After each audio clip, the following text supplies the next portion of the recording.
goru jednu vrstu smokve da bi video Gospoda Isusa Hrista. Na koje drvo danas da se mi popnemo, da očima koji ne vide kroz lažne vatre i bure ovoga sveta,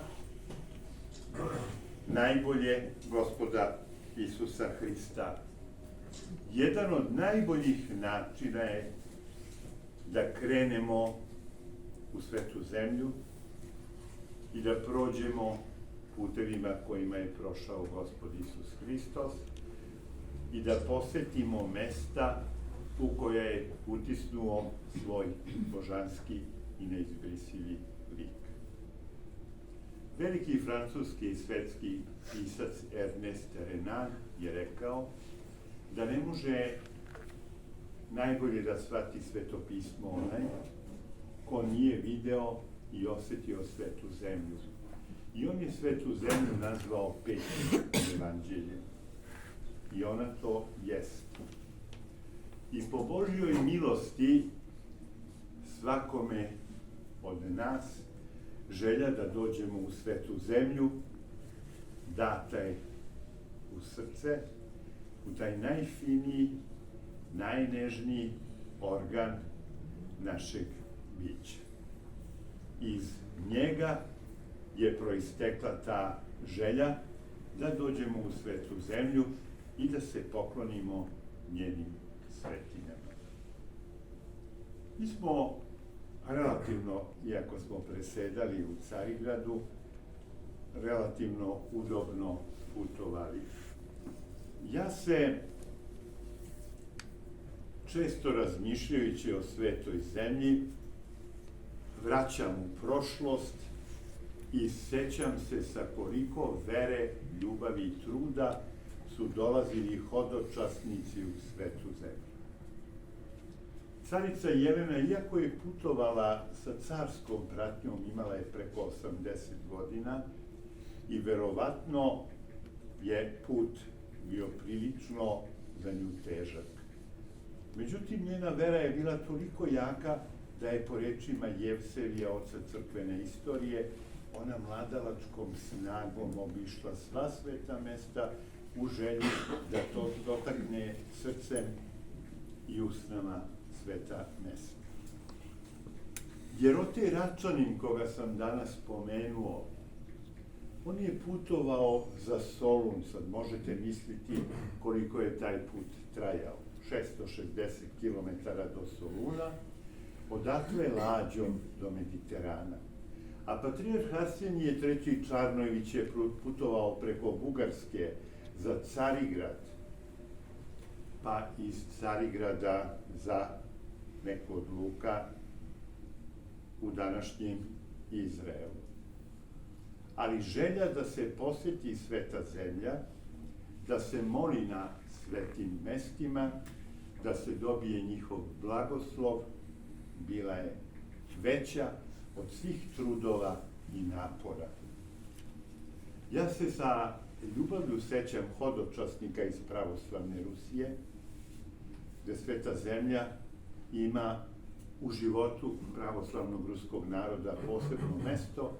Samo 1914. godine za Uskrs ovde je bilo 8.000 Rusa. Godinu i po do 2 godine se putovalo, neki su putovali pešice, ali toliko je bila velika želja da se dođe u svetu zemlju i da se pokloni njenim svetinjama. Ono što je meni ovde najlepše i što sam to osećatio i fizički i duhovno, što ovde ne postoje razlike. Ja sam 100-ak puta bio i razlikovali smo se, da smo se prebrojavali u sredini u kojoj živimo, po mnogim razlikama. No ovde u svetoj zemlji te razlike su bile nebitne i nisu postojale, lepo smo se gledali, zajedno se molili, nosili teret jedni drugih I ja kažem, kako poučno i kako lepo deluje sveta zemlja na svakoga od nas. Isto tako rekao sam da će svako od nas dobiti po meri duhovnih potreba i po meri ličnih zasluga, ni manje ni više. Niko se neće kući vratiti isti kakav je bio pre nego što je ovde došao. Ja sam smatrao velikom čašću i priznanjem da radim pošteno ovaj posao, kad su mi mnogi otvorili svoje srce i izneli svoje impresije i svoje osjećanja. Iz njihovih kazivanja video sam da su dobili, da su radosni i zadovoljni što su bili u svetoj zemlji i da će se potruditi da taj blagoslov sačuvaju do kraja života. A mi, ima mnogo razloga, treba da budemo Bogu zahvalni i radosni. Ja pamtim mnoge dragog konotara iz Bijelog Polja, koji je radio na Zelenoj pijaci, koji je sa mnom putovao i koji je bio oličenje dobrote. Pitao sam se uvek, konotar Dragić, odakle mu tolika dobrota i tolika ljubav. Preko moje saputnice, koja je bila, mislim, 7 puta sa mnom iz Kragujevca, koja je cijelo leto provodila kao najamnik kod domaćina, radeći u poljima, da bi uštedjela pare i da bi mogla da krene na ovaj put. Jer ona je vidjela smisao ostatka života u molitvi i u dolasku u svetu zemlju. I duboko verujem i govorim iz iskustva da je stvarno veliki blagoslov doći u svetu zemlju. Želim vam da budete blagosloveni, da se sećate ovog putovanja, da što duže u vama sačuvate sve ono što ste dobili i što ste ovde osvetili. Neka vas prati blagoslov svetih mesta koje ste dotakli srcem i vašim usnama, na kojima ste se molili, i da uvek pamtite da ste poklonici groba Gospodnjega. Mi ćemo sad predati gramate koje dodeljuje Jerusalimska patrijaršija. U gramati se ispisuje vaše ime i svako od vas je zaslužio da ispred imena stavi titulu Hadži. U Crnoj Gori ta titula se jako cenila i zvala se Svetencija.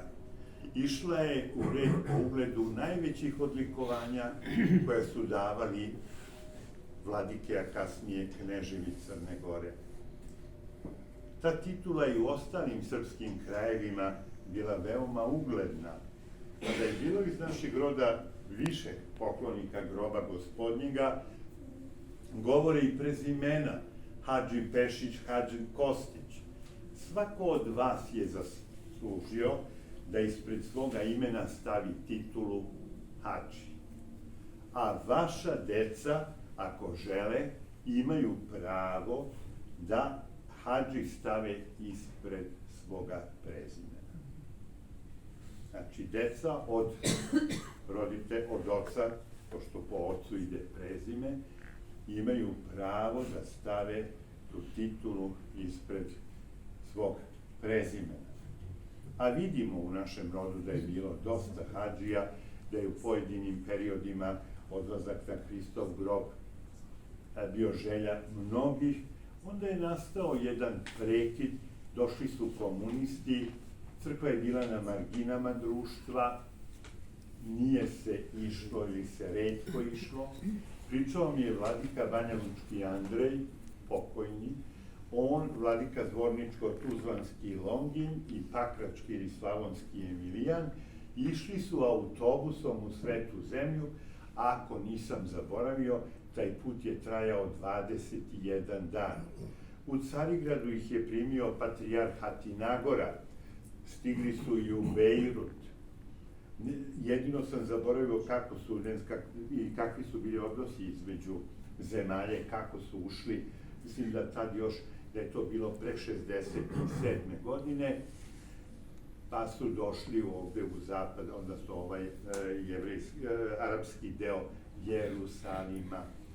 I sećam se da su, barem iz Banja Luke, poklonici koje sam i ja poznavao, sa radošću govorili o tom putu, a da su u gradu i u crkvi kad dolaze uživali veliko poštovanje među vernima i svi su govorili, on je hadžija, on je poklonik groba Gospodnja. Želim vam da budete srećni i radosni, uvek vedri i nasmejani kao što ste bili na ovom putu. Bilo je prijatno sa vama putovati. Ja sam učio od vas, vi ste nešto naučili od mene i tu je lepota i davanja i primanja.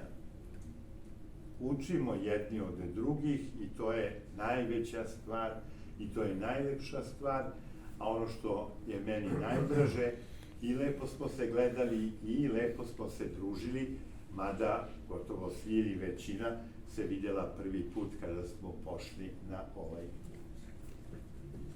Živi i zdravi bili i sve najlepše, vašim najdražim prenesite pozdrave i blagoslov svete zemlje. A sad molim Ljubicu.